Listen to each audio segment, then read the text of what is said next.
चुड़ैल सास। ये कहानी है सितारपुर गांव में रहने वाले एक संयुक्त परिवार की, जिसमें भार्गवी ब्रजेश नाम का एहसान फरामोश दंपत्ति रहा करता था। ब्रजेश की बूढ़ी बेबस मां भी परिवार में शुमार थी। बढ़ते बुढ़ापे में शीला के शरीर में बहुत सारे बदलाव आ रहे थे। उसकी आंखों के आगे पड़ी झुर्रियां उसके बुढ़ापे को साफ तौर से साझा कर रहे थे।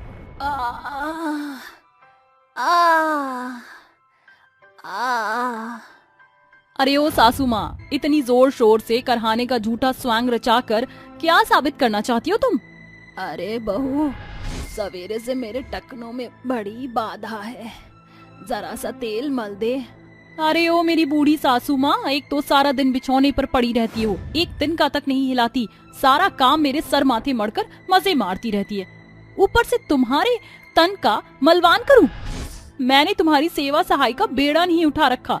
गनीमत है जो पका पकाया खाना पेट भरने को मिल जाते हैं। चुपचाप से खाना ठूसो और सो जाओ। खाने के नाम पर भार्गवी शीला को रात की बासी रोटी और प्याज पकड़ा आती है। रात भर में रोटी भी एकदम अकड़ गई थी, जिसे देख बेचारी बूढ़ी शीला सहमे स्वर में कहती है, अरे बहू, भला ये सूखी रोटी मुझ बुढ़िया के दांतों से कैसे चबाई जाएगी? जरा सा दूध दे देती तो बात बन जाती। ये सुनकर भार्गवी भौहें ऊंची करते हुए उसे खूब खरी खोटी सुनाती है। तभी ब्रजेश वहां आकर कहता है, अरे ये शोरगुल कैसा है? अजी और कैसा, एक तो तुम्हारे पूजनीय पिताजी स्वर्ग से धारते वक्त एक पाई देकर नहीं गए, मगर अपनी पत्नी पनौती को हमारे पल्ले बांध गए। तुम्हारी इस बूढ़ी माँ के चलते मेरी जिंदगी बद से बदतर हो गई है। अब मैं इस घर में इसे और बर्दाश्त नहीं कर सकती। इसे देखकर मेरा कलेजा कुड़ता है। ब्रजेश को ऐसे चुप्पी साधे खड़ा देख शीला की आंखों में आंसुओं का समंदर उतर आता है और वो पिसे मन से कहती है, ब्रजेश बेटा, बहू का ऐसा स्वर सुनकर भी तू चुप्पी साधे क्यों खड़ा है? कुछ तो बोल। अरे माँ, आप दोनों सास बहू का महाभारत देखकर मैं अब ऊब चुका हूँ। माँ और पत्नी के बीच में पिस रहा हूँ। बढ़ते बुढ़ापे में शायद आप सटियाती जा रही हैं। बेचारी मेरी बीवी को सुनाती रहती हैं। इससे बेहतर तो आप ही कहीं चली जाती। ब्रजेश की बुरी बातें उस बूढ़ी माँ के मन को तार बघार कर देती है और वो उसी पल छिन रोती बिलखती वीरान सुनसान राह की ओर अग्रसर होते हुए जंगल में जा रुकती है और एक पेड़ के सहारे बैठकर दहकती हुई कहती है, हे दाता, देख तेरी बनाई दुनिया में ये दौर आ गया है कि कोख का जना बेटा बहू के बहकावे में आकर बूढ़ी माँ को वनवास दे रहा है। बेटे का बुरा बर्ताव शीला के सीने को सोब के सागर में भर देता है और वो एकाएक स्तब्ध होकर वहीं ढेर हो जाती है। शव को भेद कर शीला एक चुड़ैल के रूप में बाहर आकर अपने मृत शरीर को निहारती हुई कहती है, नहीं छोड़ूंगी। मेरे बेटे और बहू के कारण मुझे संसार से जाना पड़ा। अब मैं अपने चुड़ैल सास के अवतार से अपनी बेशरम बेहुदा बहू और अपने बेटे को मजा चखाऊंगी। ऐसा बोलकर चुड़ैल सिसियाते सन्नाटे में आसमान में बाहें फैलाकर अपने घर आती है। मेरी टिकट काट कर ये दोनों नींद की दुनिया में दुर्राटे काट रहे हैं। अभी इनकी नींद हराम करती हूँ। बौखलाई चुड़ैल सास सबसे पहले अपनी बहू पर ताबड़तोड़ चांटों की बौछार करती है। तभी नींद से जागकर भार्गवी कहती है, सूत डाला रे ससुराल। भार्गवी अपनी सोई हुई पति को एक तमाचा जड़ती है कि बिरजू बड़ी आंखें करके उठ खड़ा होता है। अरे भगवान, ये क्या दबंग गई है? अरे आधी रात अपने पति को पीटकर कौन सी नारी शक्ति साझा कर रही हो? मैंने सिर्फ एक टिप्पी मारी है, मगर तुमने तो मेरा सारा शरीर सुझा दिया। छत से चिपकी चुड़ैल दोनों के बीच भिड़ंत होता देख मजे लूट रही थी। दोनों की वाद विवाद देर रात खत्म होती है। ऐसे ही एक रात खिड़की के खड़के से ब्रजेश की आंख खुलती है कि एक भयानक दोहरी आवाज उसके कान में पड़ती है, उत्तना। अरे भार्गवी, भार्गवी उठो। अरे सोने दो ना। अरे भगवान उठो, यहाँ कोई है। भार्गवी बिछौने से उठकर चारों ओर ताकते हुए कहती है, अरे बौरा गए हो क्या? कोई भी तो नहीं है यहाँ। अरे नहीं, जरूर यहाँ पिताजी की आत्मा पधारी है, क्योंकि केवल माँ और पिताजी ही मुझे पुत्तन पुकारते थे। ये सुनकर भार्गवी की भी हवाइयां गुल हो जाती हैं और खौफ के मारे उसकी भी अंतड़ियां सूखने लगती हैं। दोनों पसीने से सराबोर हो चुके थे, जिसे देख चुड़ैल कहती है इन दोनों दंपति के चेहरे पर खौफ का मंजर देखकर मुझे सुकून मिल रहा है। आज के खातिर इतना ही बहुत है। ऐसे ही चुड़ैल सास प्रत्येक दिन उन्हें सता रही थी। मैं चुड़ैल सास इस भार्गवी को इतने भय से भर दूंगी कि ये भूतकाल से लेकर भविष्य में इसके हाथ किसी के साथ सताव ना करेंगे। बदले की भावना से चुड़ैल भार्गवी का काम बढ़ा दिया करती। कभी रसोई घर में सामान बिखरा देती तो पल भर में ही चीजें इधर की उधर हो जाती। फिर एक रात, पानी पानी, प्यास के मारे मेरा गला सूख रहा है। पानी पीने के लिए भार्गवी जैसे ही रसोई घर का रुख करती है तो रसोई घर का भयावह मंजर देखकर वो भौचक्की रह जाती है। ये करची कुकर हवा में कैसे उछल रहे हैं? भूत! ब्रिजेश, अरे ब्रिजेश जल्दी आओ।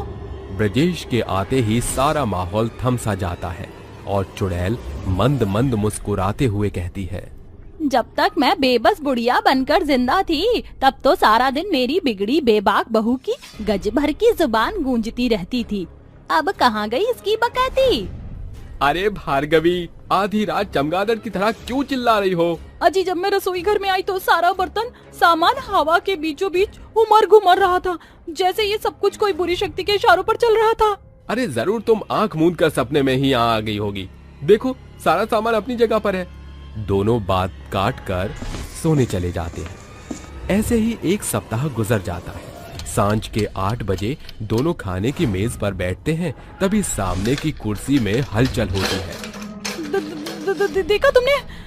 कुर्सी ऐसे चरमराई जैसे साक्षात सासू माँ आ गई। सुनो जी, सासू माँ स्वर्ग से धार कर कहीं चुड़ैल तो नहीं बन गई? वो ऐसा कह रही होती है कि घर की बिजली बेडौल होकर जलने बुझने लगती है, जिसके साथ खिड़की दरवाजे खटकना शुरू हो जाते हैं और चुड़ैल अपने भूतिया अक्ष में आकर भयानक हंसी हंसने लगती है। तुम दोनों के चलते मेरी जान गई है, तुम मरोगे। चुड़ैल, अरे भागो ब्रिजेश। अरे भागो भाग्यवान। दोनों एक दूसरे का हाथ पकड़कर भागते भागते गांव की सीमा सड़क पार करके पटरी पर पहुंचते हैं। मुझसे भागकर कहाँ जाओगे? तुम दोनों की मौत निश्चित है। चुड़ैल सास अपनी शैतानी शक्ति साध कर पटरी के दोनों छोर में रस्सी के बंधक में उन दोनों को बांध देती है और हाथों में मशाल लिए कहती है, इंसानों की दुनिया में तुम दोनों जैसे दंपति जीते जागते दरिंदे हैं। तुम दोनों को जिंदा जलाकर अपनी मौत का बदला लूंगी। अरे माँ, ऐसा मत करना, मैं तो तुम्हारा सपूत हूँ। सपूत नहीं, तू कपूत है। सोचा था बुढ़ापे में तू मेरी लाठी बनेगा, मगर तू तो दूध का कर्ज भी अदा ना कर सका। आज मैं तुझे मार डालूंगी। जैसे ही चुड़ैल मशाल की लौ बढ़ाती है, भार्गवी कहती है, माँ जी, इन्हें मत मारिए, वरना मेरे पेट में पल रहा बच्चा पैदा होने से पहले ही यतीम हो जाएगा। क्या? माँ, भार्गवी माँ बनने वाली है और अब दादी। खुशखबरी सुनकर चुड़ैल की आंखों से खून के कतरे जमीन में गिरते हैं। आने वाले नए मेहमान के मुंह में वो कहती है, तुम्हारे पेट में पल रहे अपने पोते के लिए मैं अपना प्रतिशोध बिसार रही हूँ। मैं जाती हूँ। हमारी मंजिल एक साथ है। माँ जी, मेरे किए करतूतों को भी भुला दीजिए, घर चलिए। उस दिन के बाद चुड़ैल सास अपनी बहू के साथ रहने लगी। गर्भावस्था के दौरान चुड़ैल बहू का खूब ख्याल रखती है। देखते ही देखते भार्गवी के गर्भावस्था के 9 महीने के पड़ाव के साथ एक प्यारे से बेटे को वो जन्म देती है। अब चुड़ैल अपने परिवार और पोते के साथ हंसी खुशी रहने लगी थी। चुड़ैल का मायावी पेड़। घोर अंधेरी रात में बारिश हो रही थी, पर मयंक आधी रात को जंगल में भटक रहा था। चलते चलते उसे एक घना पेड़ दिखता है और वो कहता है, बहुत भीग गया हूँ, अगर और भीगा तो तबीयत खराब हो जाएगी। इस पेड़ के नीचे ही ठहर जाता हूँ बारिश रुकने तक। ये बोलकर मयंक पेड़ के नीचे ठहर जाता है, पर वो मायावी पेड़ अपनी डरावनी शक्ल से उसे देखकर कहती है, लगता है शिकार खुद चलकर आ गया है। वैसे ये पेड़ बहुत अजीब सा है, इसके नीचे खड़े रहने से मुझे एक भी बारिश की बूंद नहीं आ रही है। 2 घंटे बीत जाते हैं पर बारिश बंद नहीं होती और मयंक को भूख सताती है। तभी उसकी नजर पेड़ के एक दरवाजे पर जाती है और वो कहता है, अरे ये क्या, इस पेड़ में मुझे एक दरवाजा सा लगा दिखाई दे रहा है। जरा देखता हूँ, क्या पता मुझे यहाँ पर कुछ खाने को मिल जाए। फंस गया जाल में, नीचे इसकी मौत इसका इंतजार कर रही है। ये कहते ही जब मयंक दरवाजा खोलता है और उसके अंदर जाता है तो अंधेरे से गुजरती सीढ़ियां उसे मिलती हैं।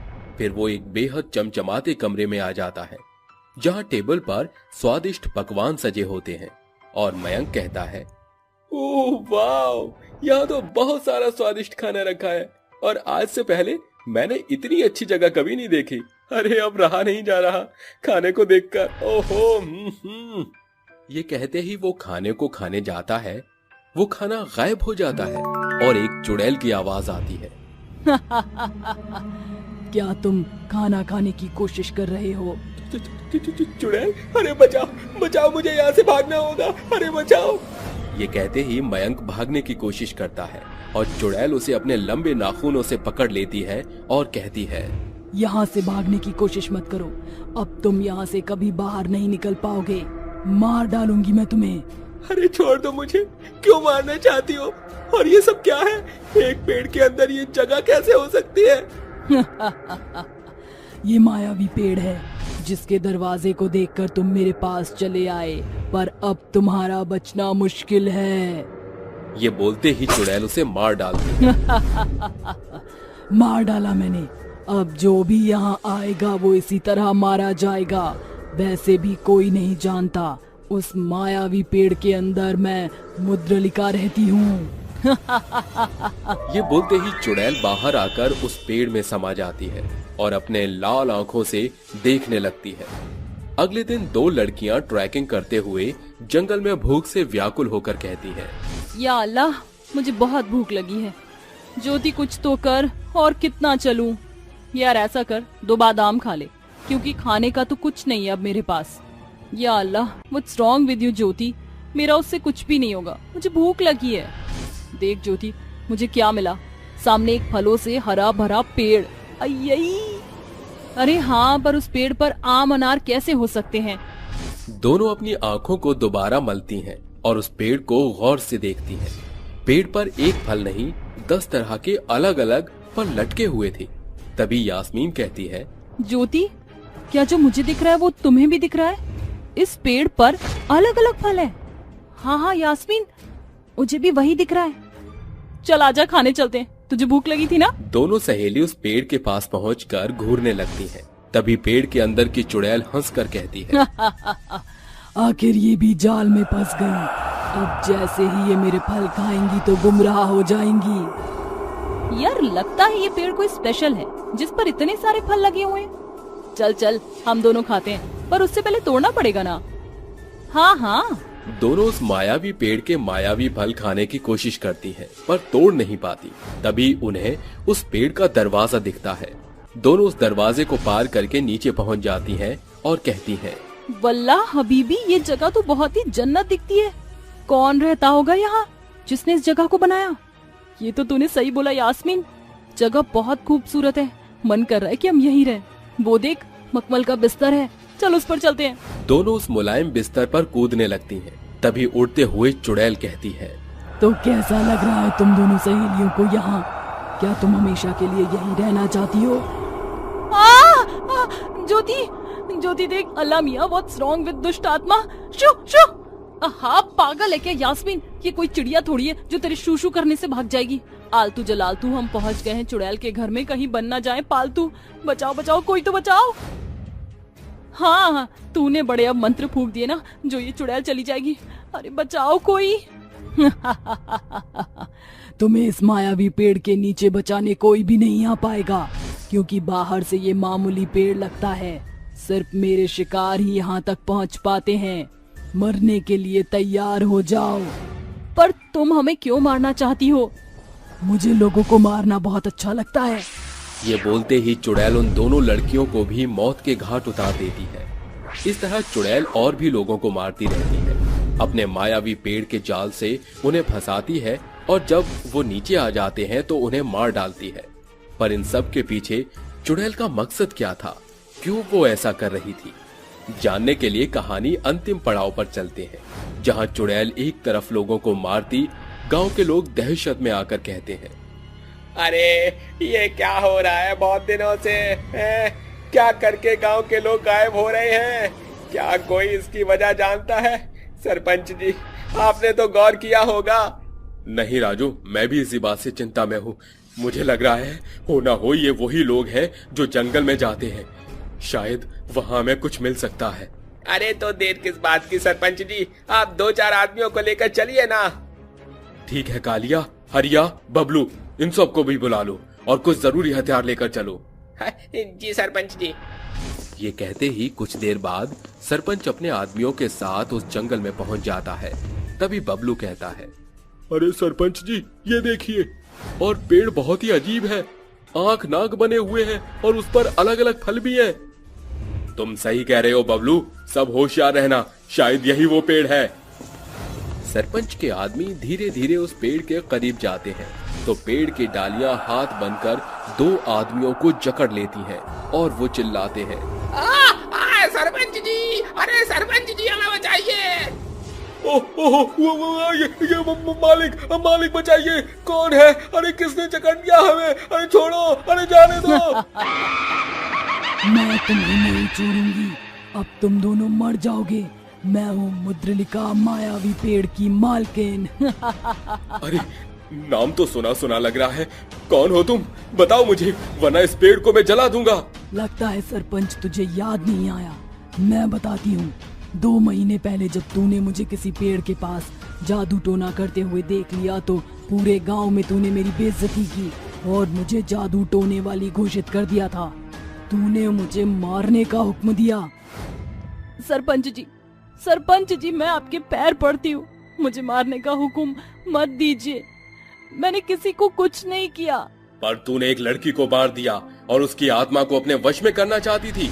गुनाह की सजा तो मिलकर ही रहेगी। मुझे माफ कर दीजिए सरपंच जी, मैं ऐसा नहीं करूंगी। तेरे सजा की कोई माफी नहीं है। गुस्से में आते ही मुद्रलिका सरपंच की गर्दन पकड़ लेती है। तभी गांव के लोग जल्दी से उसे उस पेड़ से बांधकर जला देते हैं। मरने के बाद उस जादू टोने वाली चुड़ैल की आत्मा उस पेड़ में रहकर उस पेड़ को मायावी बना देती है। फिर उस पेड़ के नीचे अपनी दुनिया बसाकर लोगों को मारने लगती है।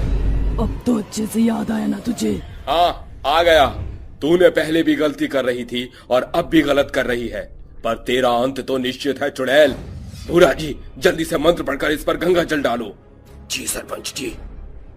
ओम ह्रीं क्लीं क्लीं चामुंडाय विच्चे चुड़ैल भस्म मोक्ष प्राप्ति स्वाहा। पंडित भूरा जी मंत्र पढ़कर गंगा जल डालते हैं। वो मायावी चुड़ैल पेड़ गंगा जल की पवित्र बूंदों से भस्म हो जाता है। वो दोनों आदमी बच जाते हैं और गांव वाले खुशी खुशी रहने लगते हैं। बेशर्म चुड़ैल। लगावे लो जब लिपस्टिक, लगावे लो जब लिपस्टिक, हिलेला आरा डिस्ट्रिक्ट, जिला टॉप लागे लो, जिला टॉप लागे लो। बिरजू देर रात साइकिल पर सवार होकर सुनसान सड़क से अपने गांव मखनापुर की ओर अग्रसर हो रहा था। आसपास के सभी गांव गहरी नींद के आगोश में थे। सर्द लहरें रात के माहौल को खौफनाक मंजर की आकृति दे रही हैं कि अचानक उसकी निगाह रास्ते के बीचों बीच खड़ी एक युवती पर पड़ती है, जिसका शारीरिक ढांचा एक अप्सरा के समान सुंदर और आकर्षक था। अरे पतरी कमरिया, तिरछी नजरिया, कौन है आखिर ये बिजुरिया? लहराते लंबे केश से कायल करत है ससुरी। बिरजू उस युवती के रूप में मंत्रमुग्ध होकर उसके पास आ पहुंचता है, जहां दोनों की निगाहें आपस में टकराती हैं। वह युवती कहती है, बाहों में चलिया हमसे सनम क्या पर्दा, हमसे सनम क्या पर्दा। अरे ओ अप्सरा, इतनी देर रात इस सुनसान सड़क पर का करत हो? और क्या, तुम्हारा इंतजार कर रही थी मेरे प्यारे प्रियतम। क्या बात है मंचली, लागत है तुमरे हमरे जज्बात एक से हैं। अच्छा, तो फिर देर किस बात की है? देखो, मौका भी है और दस्तूर भी। ये कहकर युवती जंगल के भीतर बढ़ने लगती है।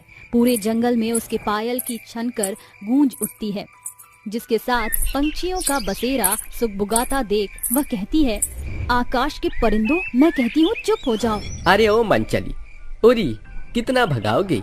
अरे ऐसन तो सारी रात काली हो जाएगी। वह युवती बरगद के पेड़ के ओर मुंह करके खड़ी हो जाती है। जैसे ही बिरजू उसे पलटता है तो उसकी सिट्टी पिट्टी गुल हो जाती है, क्योंकि दरअसल वह युवती एक चुड़ैल थी। अरे दादा, ये का भला है बे, ये अप्सरा चुड़ैल में कैसे तब्दील हो गई? क्या हुआ प्रियतम, तुम्हें मेरा ये अक्ष पसंद नहीं पड़ा? साला हम ही ससुरी के संग ब्याहरा चाय के सपना सजोवत रहे। अरे जोने के हम मेहरिया बनावल चाहत हूँ, यूं हमार मौत के स्वयंवर रचावत चाहत है। अरे भाग बिरजुआ, अरे भाग। ये कहकर बिरजू तेज गति से उठकर भागने लगता है। तभी चुड़ैल पेड़ों पर कूदती फंदती हवा को चीरती हुई उसका पीछा करती हुई कहती है, मुझसे बचकर कहाँ तक भागेगा? चुड़ैल उसको आगे से आकर घेर लेती है और कहती है, तू जहाँ जहाँ चलेगा मेरा साया साथ होगा। क्यों मेरे सपनों के साजन अपनी सजनी पर इतना सितम क्यों कर रहे हो? देखो समा कितना सुहाना है, तुम हो कि मुझसे दूरी साध रहे हो। अरे बेशरम बेहया चुड़ैल, तू हमरे संग धोखाधड़ी की है।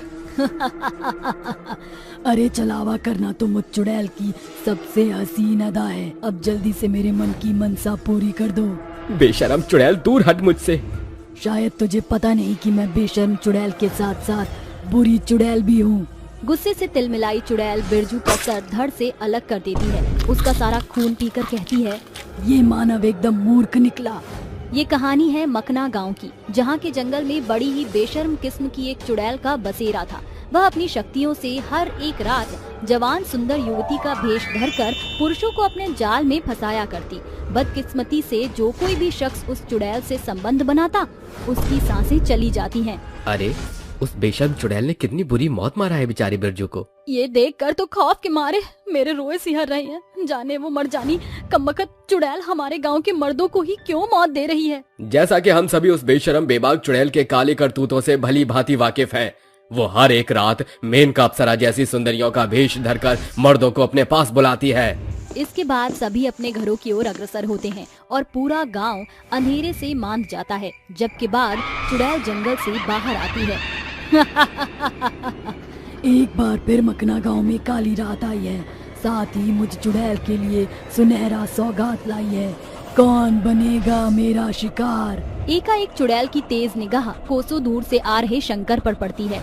कमला ने सुझाया था कि सवेरे चले जाओ, मगर हम ही देहात देर दोपहर को निकले। सोचे रहे कि सांझ तक लौट आए, मगर देर रात हुई गई। बस भगवान बेशरम चुड़ैल से बचा लेना।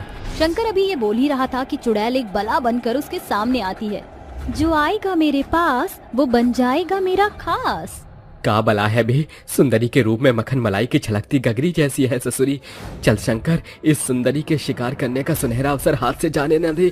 सरपंच की सुझाई बातों को बिसार कर शंकर चुड़ैल की चाल में फंसकर उसके पीछे जंगल में बढ़ने लगता है।